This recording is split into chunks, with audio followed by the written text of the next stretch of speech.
Ambassador O'Byrne, you've stepped into this role as Australia's Ambassador for Gender Equality after many, many years working in public life on issues affecting women. Representing Australia at CSW 70 in New York, what message are you most proud to bring into this global conversation about women's rights? I think the thing that I found, Tracy, at CSW and when I've travelled internationally is that people are looking to Australia and seeing that we are staying very true to our values on gender equality. And they're really pleased to see countries doing that in a time when not every country is really able to do it.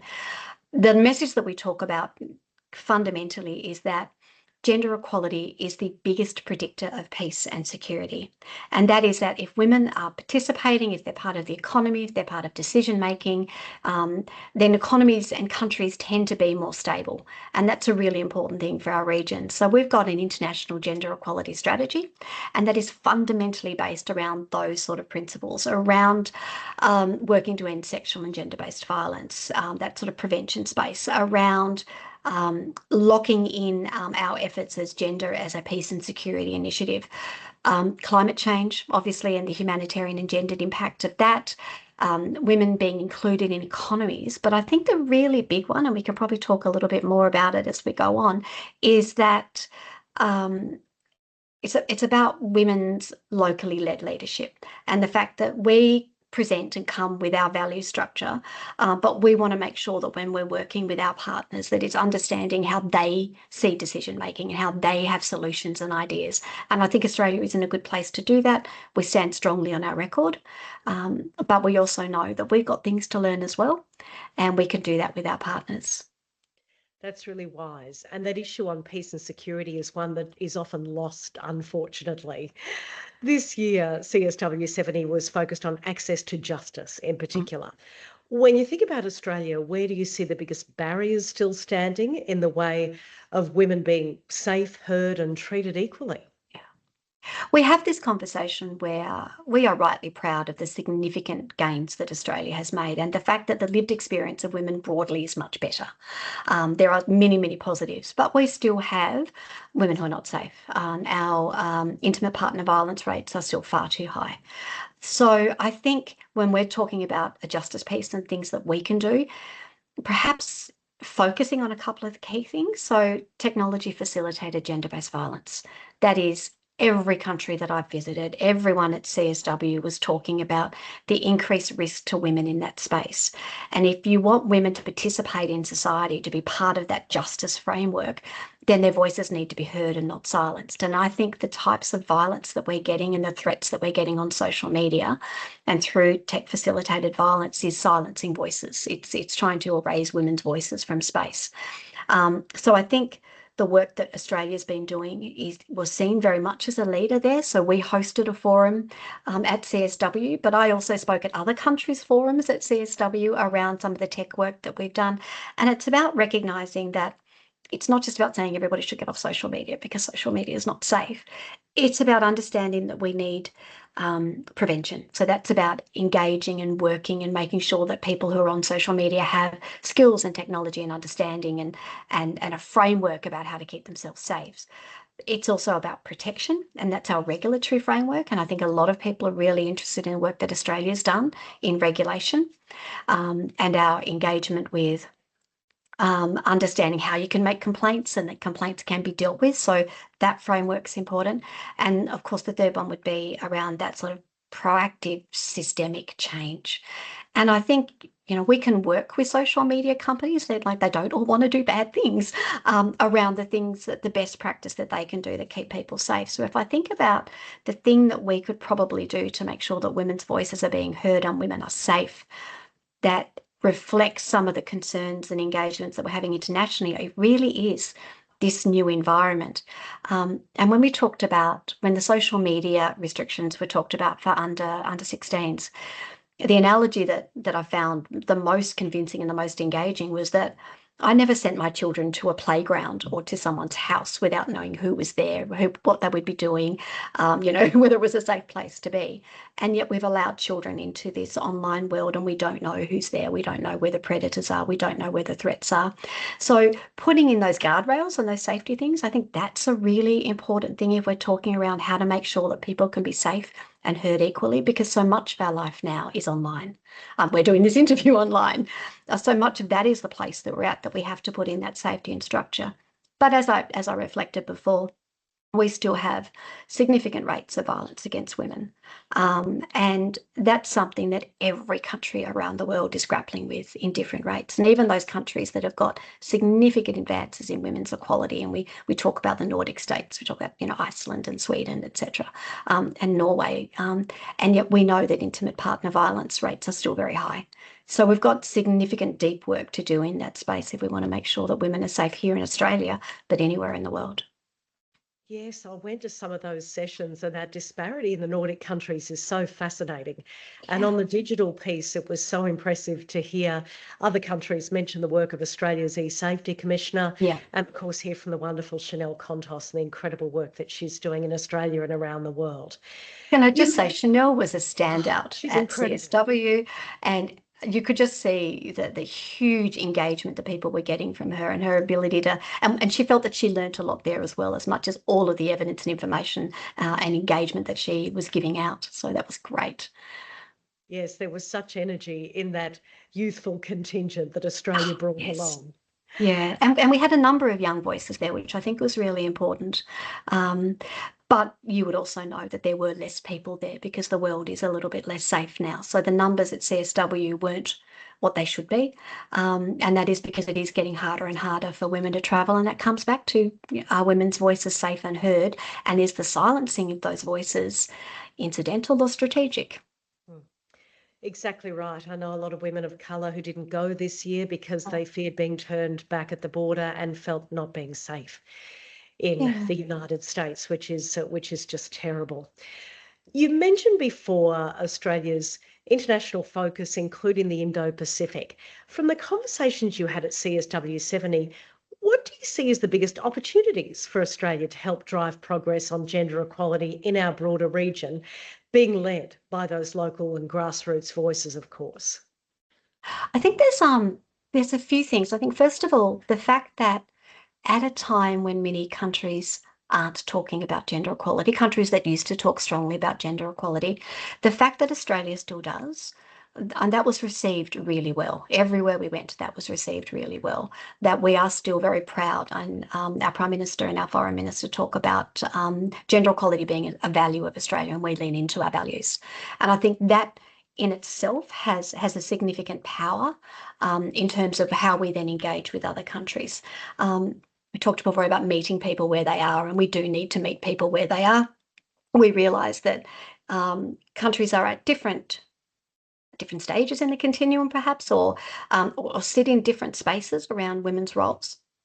And certainly not when you talk to women's organisations, who are all incredibly, like, you would have met so many of them at CSW, these amazing women who have done so much to advance the cause of gender equality.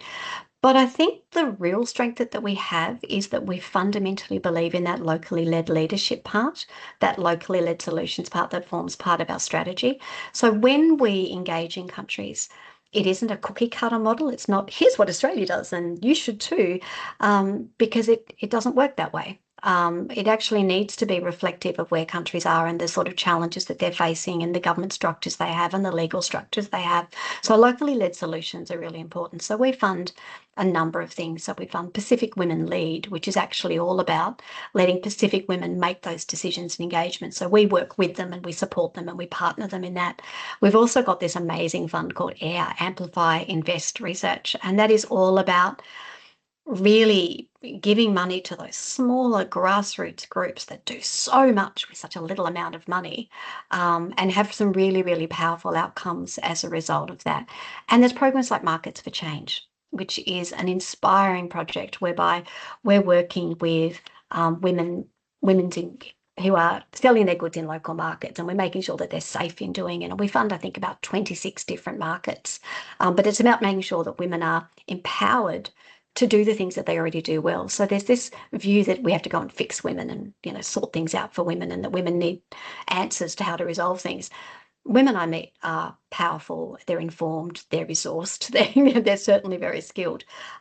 These associations really, these markets for change things, look at what do we do to underpin those skills that you have to make sure that you can participate fairly in a market, that you can get your goods to market, that you can do so in a way where it is economical for you and also safe for you. So they are life-changing investments which are led from country and led from communities. And I think Australia's probably biggest skill is our ability to adapt our funding models to make sure that we're supporting those locally led solutions. Because if we talk about gender equality, it's actually not random, it's not isolated. It has to be that we intentionally empower those structural reforms that make it safer for women. So we know that women want to be in markets in the Pacific, in Southeast Asia. It's been part of their economy for ages. Our job is not to tell them to do it. Our job is to work with them to make sure that it is safe for them to do it and to give them skills and capacity and building. And I think that intentional, long-term strategic investment is what we do better and what we do well. But also we learn a lot.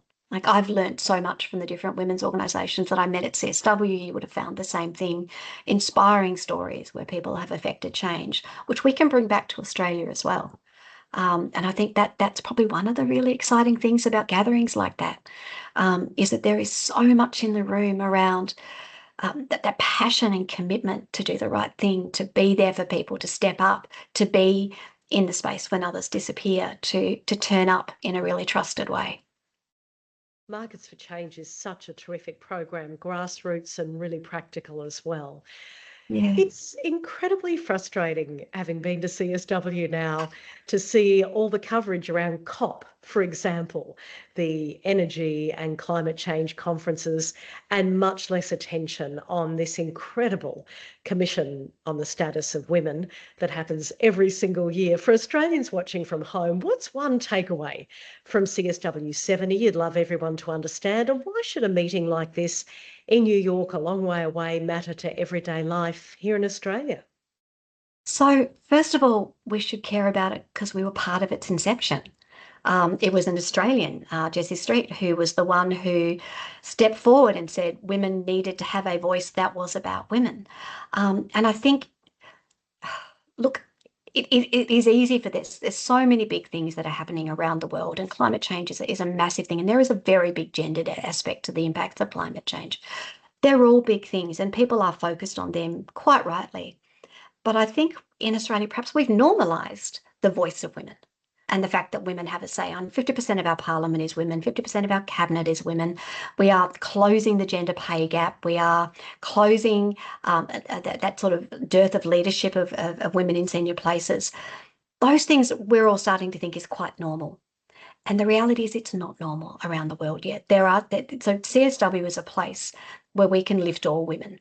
And I think we've got stories to tell, but also things to learn in that space. So if the one takeout is that if you want economies, countries, our regional partners, and the world to be a safer place, a more prosperous place, then investing in women and the work that women do is the way you do that. And one of the best ways to get to share those ideas is those huge gatherings of women who step up and say, this is where the world should be, and I want to have my voice heard. And CSW is a place for women's voices. And if women's voices are heard, then everyone's life gets a little bit better. The turnout, as you mentioned, was lower this year. Did you walk away from CSW at this time of backlash feeling frustrated at the glacial pace of change and the fact that in some aspects we're going backwards, or did you feel uplifted?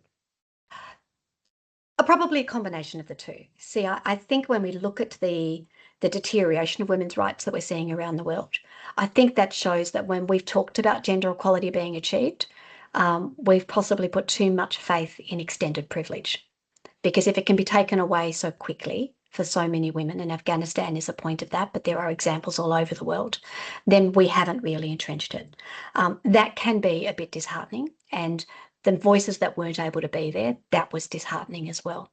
But everyone talks about how it's a really difficult time for gender equality and a really difficult time for me coming into this role, I've never met a time when it was easy for women to achieve the things that we needed to achieve. It's never been the case. We've always had to fight. And I think the thing that is inspiring is that at times of great pushback, at times when it appears that we might be losing some of those gains, people aren't accepting that. People are stepping up, people are standing up, those voices are being heard.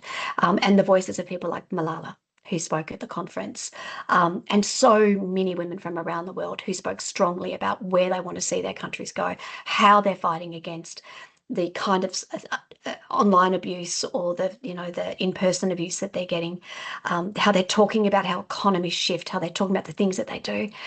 What was inspiring is that at a time when it is harder, that's when women step up. That's when women turn up, and that's what CSW is about. And if that is the one takeout anyone can get, is that this is a place where women's voices will be heard in the darkest and hardest of times. That's a key takeaway for me, and I think for many women there. It was a great celebration of collective action. Ambassador O'Byrne, thanks so much for your time. Thank you so much for letting me share my stories with you, Tracey.